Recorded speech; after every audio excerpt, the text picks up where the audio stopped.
Assalamualaikum guys. Jadi dalam 2 hari ini kita lagi dihebohkan dengan berita viral penangkapan dirazianya para pemain judi slot hype domino di beberapa warkop di Aceh. Jadi bayangkan saja, ini masih mending dirazia oleh Satpol PP. Coba seandainya lagi asik kita menunggu Super Win atau kakek Zeus kena razia kitanya oleh malaikat Israel, apa kata dunia? Oleh karenanya berhentilah sekarang, berhenti. Tidak ada orang pemain judi itu yang menang, yang kaya raya, tidak ada.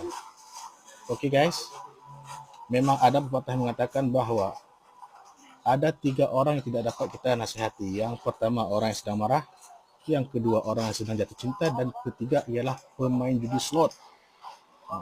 Orang yang udah ketagihan dengan judi slot